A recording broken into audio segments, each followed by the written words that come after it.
सिख गुरुद्वारा संशोधन विधेयक 2023 पास हुआ है और इस एक्ट में लिखा गया है कि हरमिंदर साहिब से प्रसारित होने वाली गुरबाणी के आधा घंटा पहले और खत्म होने के आधे घंटे बाद तक कोई विज्ञापन नहीं चलाया जाएगा। मुख्यमंत्री भगवंत मान ने विधानसभा में कहा कि मैं चाहता हूं कि जो भी चैनल लगाओ उस पर गुरबाणी आए।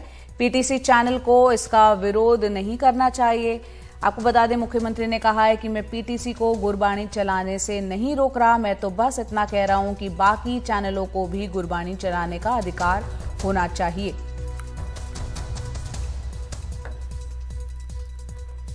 तो यहां पर आपको बता दें, गुरबाणी मुफ्त दिखाने का जो बिल है पंजाब विधानसभा में वो पास हो गया है। वहीं दूसरी तरफ पीटीसी पंजाब के जो सीएमडी हैं उनका कहना है पहले से ही ये गुरबाणी जो है मुफ्त में दिखाई जाती थी। एक भी ऐसा ग्राहक नहीं है जो कि उसके लिए पैसे देते हों। अगर कोई ऐसा शख्स मिलता है तो 1 करोड़ का वो इनाम देंगे। पंजाब विधानसभा में सिख गुरुद्वारा संशोधन विधेयक 2023 आखिरकार पास हो गया है और इस एक्ट में लिखा गया है कि हरमिंदर साहब से प्रसारित होने वाली गुरबाणी के आधा घंटा पहले और खत्म होने के आधा घंटे बाद तक कोई भी विज्ञापन नहीं दिखाया जाएगा।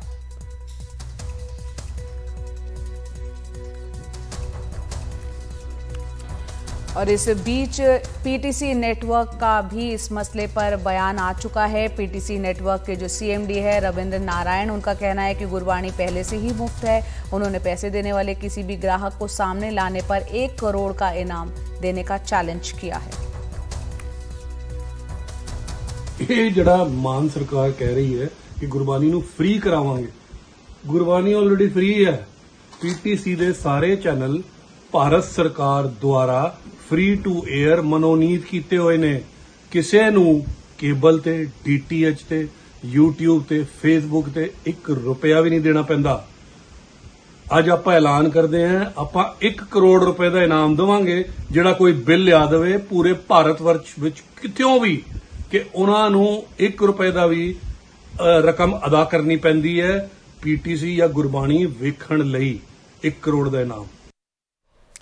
और इस वक्त हमारे सहयोगी शरद शर्मा हमारे साथ फोन लाइन पर जुड़ रहे हैं। शरद, आपने सुना होगा जो पीटीसी नेटवर्क के सीएमडी है वो साफ तौर पर कह रहे हैं पहले से ही पैसे नहीं देने होते थे, तो ये मुफ्त की क्या बात है, थोड़ा हमारे दर्शकों को समझाएं। ये हुआ ये है कि जब से भगवंत मान मुख्यमंत्री पंजाब ने ये कहा कि सबके लिए फ्री टू एयर होनी चाहिए गुरबाणी, क्योंकि ये गुरु की शिक्षा है और इस पर सभी का समान अधिकार है, तो उसके बाद जो पीटीसी नेटवर्क है उसका ये कहना है कि फ्री टू एयर जैसी बात जो की जा रही है, कभी भी पीटीसी नेटवर्क ने कभी 1 पैसा भी चार्ज नहीं किया, चाहे वो डिजिटल मीडिया हो, चाहे वो चैनल के माध्यम से हो। कहीं पर भी जब गुरबाणी दिखाई गई तो कहीं पर भी किसी से चार्ज नहीं किया गया। इसी का जवाब देते हुए जब मुख्यमंत्री भगवंत मान विधानसभा में बोल रहे थे, जब बिल पेश किया गया था, तो उनका ये कहना था कि कहा यह जा रहा है कि कोई पैसा नहीं लिया गया इसके बदले में, दिखाने के बदले में, या कुछ पैसा नहीं कमाया, लेकिन गुरबाणी दिखाने से जो है चैनल की टीआरपी बढ़ती है। एक चैनल की टीआरपी बढ़ती है क्योंकि उसी के पास एकाधिकार है, और जब टीआरपी बढ़ती है तो निश्चित तौर पर आपके पास विज्ञापन भी आते हैं, क्योंकि आपकी व्यूअरशिप जो है वो उसी के आधार पर विज्ञापन जो है आपके पास आते हैं। तो ये तर्क गलत है। तो इन दोनों बातों के बीच में और इस आरोप के बीच में भी कि स्टेट एक्ट है या सेंट्रल एक्ट है, पंजाब सरकार ने ये जो विधेयक था, जो सिख गुरुद्वारा एक्ट 1925 के अंदर संशोधन विधेयक पंजाब सरकार लेके आई थी, इसको न सिर्फ विधानसभा में पेश किया बल्कि पास भी कर दिया है। अब ये देखना है कि आगे ये जो बिल है किस तरह से कानून में बदल पाता है या नहीं, क्योंकि सारा विपक्ष जो है वो इसी बात पर अड़ा हुआ है कि ये जो एक्ट है जिसमें संशोधन पंजाब की मान सरकार ने किया है, ये सेंट्रल एक्ट है जिसमें राज्य सरकार को संशोधन करने का अधिकार नहीं, केवल सुझाव देने का अधिकार है।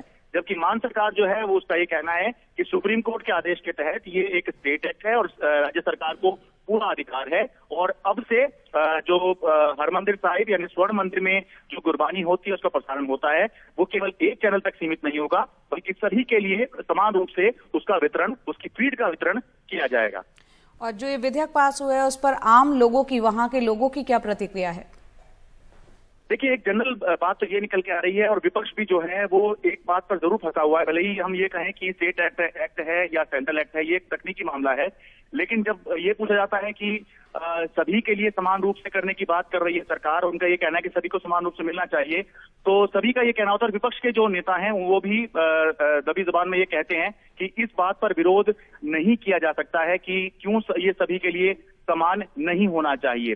तो ये चर्चा जो है पंजाब में जरूर चल रही है कि ये जो काम हुआ है इसका विरोध जो है कम से कम विपक्ष जो है उतना मुखर होके नहीं कर पा रहा है। जब ये विधेयक विधानसभा में रखा गया था तो कांग्रेस और बीजेपी जो थी वो अलग अलग मुद्दों में पहले ही वॉकआउट कर चुकी थी। केवल अकाली दल के विधायक थे जिन्होंने इस विधेयक का विरोध किया था। और कल भी हमने देखा जब ये पूरा मामला सामने आया था तो जो कांग्रेस के नेता भी थे वो बहुत ज्यादा खुलकर इसका विरोध नहीं कर रहे थे, क्योंकि कांग्रेस के नेता तो खुद उनका ये कहना है, खुद उनका भी प्रस्ताव था कि ऐसा होना चाहिए। केवल वो तकनीकी मामला बता रहे थे कि ये सेंट्रल एक्ट है और पंजाब सरकार केवल राजनीति कर रही है, ये हो नहीं पाएगा जैसा वो करने की कोशिश कर रहे हैं। तो इसका विरोध करना इस पॉइंट पर आसान नहीं है, क्योंकि गुरु की शिक्षा जो है ये सबको मिलनी चाहिए और इस पे कोई जो है विरोध नहीं हो सकता है। केवल तकनीकी मामले पर विरोध किया जा सकता है।